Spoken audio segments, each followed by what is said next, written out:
Shalom warga kerajaan, kembali lagi kita dalam program Kingdom Insight, His Gift for You. Bagaimana kabar Anda hari ini? Tentunya pasti Anda sedang menanti-nantikan program ini. Dan saya percaya Anda semua beserta dengan keluarga selalu ada dalam perlindungan Tuhan. Amin.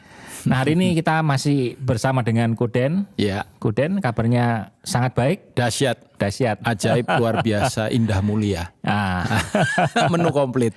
saya percaya kalau pemimpin kita dalam keadaan yang baik itu pasti turun ke bawah. Ya, Pasti amin. kita semua dan teman-teman semua yang melihat acara Kingdom Insight ini juga mengalami hal yang sama. His gift for you. His gift for you, His gift for you. Ada hadiah yang baru dari Sang Raja. Ya, Karena itu hari ini kita akan bicara tentang harta. ini termasuk hot topic. Hot topic ya. Ya. Orang yang sering kali Ngomong harta. omongkan dan bingung ya. Apa yang harus kita lakukan Iya, kalau terkait dengan harta betul. dan terkait dengan hati kita. Iya. Dah, kita baca dulu ayatnya, Pak Roy. Nah, Tuhan Yesus mengajarkan tentang ini di dalam Matius pasal 6 ayat 19 sampai dengan 24. Saya akan baca untuk kita semuanya. Janganlah kamu mengumpulkan harta di bumi, sebab di bumi ngengat dan karat merusakkannya, dan pencuri membongkar serta mencurinya. Tetapi kumpulkanlah bagimu harta di sorga, karena di sorga ngengat dan karat tidak merusakkannya, dan pencuri tidak akan pernah membongkar serta mencurinya. Karena itu, di mana hartamu berada, di situ juga hatimu berada. Mata adalah pelita tubuh, dan jika matamu baik, teranglah seluruh tubuhmu. Dan jika matamu jahat, gelaplah seluruh tubuhmu. Jadi jika terang yang ada padamu gelap, betapa gelapnya kegelapan itu. Dan tak seorang pun dapat mengabdi kepada dua tuan. Karena jika demikian, ia akan membenci yang seorang dan mengasihi yang lain. Atau ia akan setia kepada yang seorang dan tidak mengindahkan yang lain.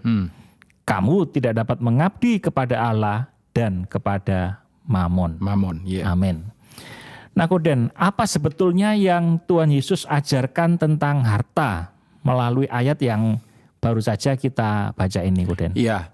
Mungkin sebelum jump in ke situ, yang menarik sekali ada di bagian akhir tadi ya, ayat yang ke-24 ya. Iya. Ketika Yesus berkata, kamu tidak dapat mengabdi kepada Allah dan kepada Mamon. yang saya tahu sampai dengan hari ini, Iya. Tuhan tidak pernah menyandingkan dirinya dengan siapapun. Tapi di ayat ini seakan-akan, Iya. ya kan? Seakan-akan dia menyandingkan dalam tanda kutip ya. Iya. Memang Tuhan tidak bisa disandingkan dengan siapapun. Iya. Ya, tapi dalam konteks harta ini dia berkata, hati-hati kamu. Ya, kenapa? Karena kamu harus memilih antara aku dengan mamon, Iya. antara aku dengan harta. Harta, betul. Ya, jadi kalau kita bertanya tentang apa yang Yesus ajarkan tentang harta, ini isu nomor satu adalah isu pemilihan kalau saya boleh ngomong. Isu pemilihan. Isu pemilihan. Kita milih siapa yang jadi yang paling penting, the most important in Yang our paling life. utama. Yang Ya. paling utama. Dan terutama. Iya. Jadi kalau kita nggak milih Tuhan, biasanya jatuhnya ke sini memang. Iya. Jatuhnya ke sini. Ya. Nah, karena itu kemudian kan Tuhan Yesus mengajarkan simple supaya hatimu itu tidak tertuju kepada harta itu. Taruhlah hartamu di Sorga. di mana ngengat dan karat, ya, di mana pencuri. Pencuri itu selalu ada orang bilang, Pak, nggak ada orang yang nyuri harta saya. Oh, sistem dunia ini memikirkan bagaimana supaya hartamu itu bisa diambil Iya. dengan Iya. bunga, Betul. dengan berbagai Hal-hal yang macam. lain, iya, Saya betul. bukan ahli finance ya, Iya. tapi kalau ada ahli finance yang mendengarkan yang saya ngomong, you know what I mean. Iya. Ya kan? Gitu loh. Ya, apapun itu istilah yang dipakai. Iya. Ya kan, kita di lurking tuh dibujuk dengan berbagai macam hal. Tujuannya simple. Ya ngambil duit yang kamu punya. Walaupun kelihatannya nanti mendapat keuntungan sekian persen. Iya dong dengan alasan apapun. Makanya Yesus bilang di dunia selalu ada pencuri. Ya tinggal nyurinya caranya gimana gitu. Ada yang caranya kasar banget, ada yang caranya sangat halus. Biasanya kalau curinya cara kasar itu Kuden ya kurang harta atau nyawa. Kurang pendidikannya mungkin masih kurang gitu ya. Iya. Tapi kalau orang cerdas ya rapi. Rapi dan bahkan yang diambil pun tidak merasa kalau dicuri. Sudah terambil ya, sudah tercuri. Saya kadang-kadang heran misalkan ada orang rela untuk beli sebuah barang yang kalau dipikir-pikir gunanya apa ya? At the end bagi yang waras gitu ya. Gak ada gunanya. Tapi dia rela membayar begitu mahal. Begitu ya. Iya, untuk hal itu. Gitu. Sementara kalau misalkan dia diminta untuk membagi apa yang dia punya untuk sesuatu yang jauh lebih berguna, untuk menyelamatkan nyawa dan mungkin dia mikirnya lama gitu. Ya, makanya kemudian Yesus mengajarkan hal ini kan. Jadi dalam konteks ini Yesus mengajarkan bahwa supaya kita menyimpan harta di sorga sehingga waktu kita di bumi kita bisa fokus kepada dirinya. Apa begitu Koden? Practically ya. Ya, artinya kan di mana hartamu berada, di situ hatimu berada. Nah, ini yang menarik Koden ya. Nah, menariknya begini, ini saya jadi kepo, jadi pengen tahu gini. Kenapa harta itu selalu dikaitkan dengan hati? Nah, ini intinya kenapa harta kok selalu dikaitkan dengan hati? Kita nih hidup di dunia, memang saya nggak anti harta dalam tanda kutip. Ya, kan saya sering kali misalkan Bapak masih khotbah kemakmuran katanya. Dan saya sering kali guyon nanya kan. Lawannya makmur itu apa? Miskin ya. Ya kan? Miskin. Lawannya makmur miskin. Lawannya berkat apa? Kutuk. Iya. Nah, saya bilang kalau saya disuruh milih khotbah kemiskinan dan kutuk, saya milih yang bukan yang itu. Betul. Iya. Tapi kan tinggal sekarang yang benar kayak apa? Konteksnya bagaimana? Ya kan? Kenapa? Karena bukan saya mengerti rekan-rekan teman-teman yang kemudian memandang hal-hal yang seperti itu tuh ada ekses negatifnya. Saya mengerti, sangat mengerti tentang hal itu. Tapi kita juga tahu bahwa kita hidup di dunia memang kita butuh uang, kita butuh harta, ya. Tapi cara pandang kita kemudian, nah makanya tadi kan pertanyaannya kenapa dikaitkan dengan hati, ya karena kemudian kalau harta itu hanya untuk pemenuhan kebutuhan hidup sehari-hari, dan yang lebih bahaya lagi apa? Pride. Ya misalkan ada orang yang sangat bergantung harga dirinya dalam tanda kutip itu dengan apa yang dia miliki, baju yang dia pakai, arloji yang dipakai, sepatu, kacamata, mobil, kacamata, rumah, dan berbagai macam hal yang duniawi dalam tanda kutip, yang anyway ketika kita meninggalkan dunia yang fana ini, itu nggak kita bawa. Ada sih yang saya pernah melihat dengan mata kepala saya sendiri, bagaimana barang-barangnya dia yang mahal dimasukkan ke dalam petinya. Ya, sementara ada orang yang bisik-bisik sebelah saya, Maner, sayang sekali. Daripada gitu kenapa nggak dibagiin aja buat yang membutuhkan? Iya. Ya, dan saya guyonan, saya noleh, dia lebih perlu. Lebih foto. Untuk dipakai di alam baka. Iya. Nah teman-teman, jadi sekalipun kita hidup di dunia, tapi jangan jadi duniawi loh ya.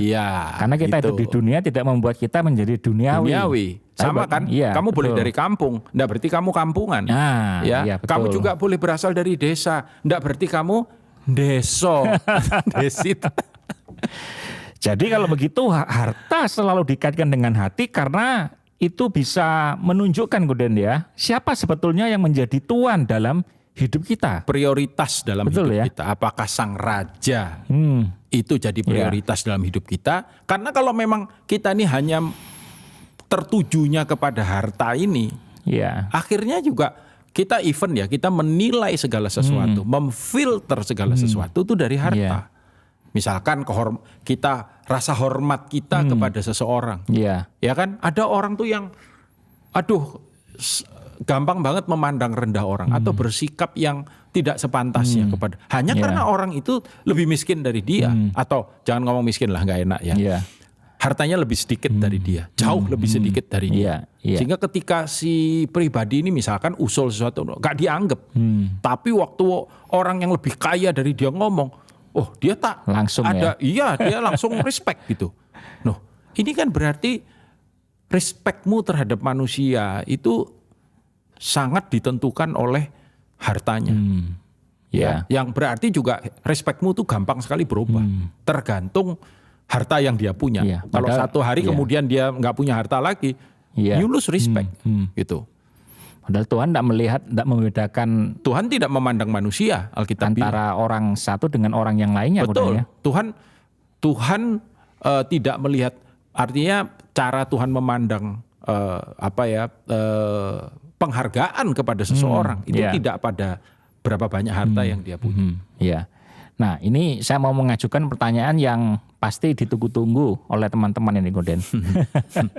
Pertanyaannya adalah begini, apakah saya nggak boleh gitu ya, Ya. menyimpan harta? Ya. Apakah nggak boleh? Apakah saya salah kalau misalkan saya menjadi orang yang punya banyak harta? Ya. Saya nggak mau ngomong kaya gitu lah. Ya, ada Banyak satu harta. kata yang penting dalam Alkitab yaitu stewardship.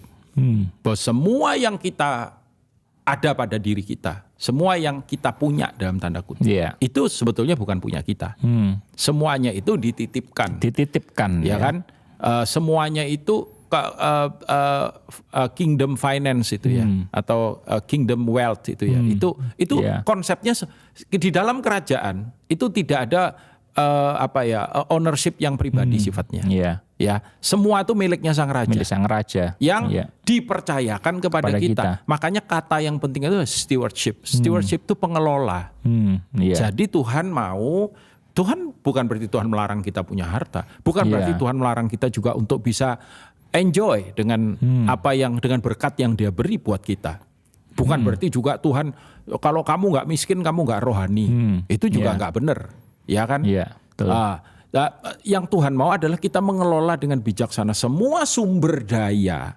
Dan ini nggak cuma ngomong harta, termasuk talenta, karunia, kesempatan, Bakat, kemampuan, dan seterusnya bakat. ya.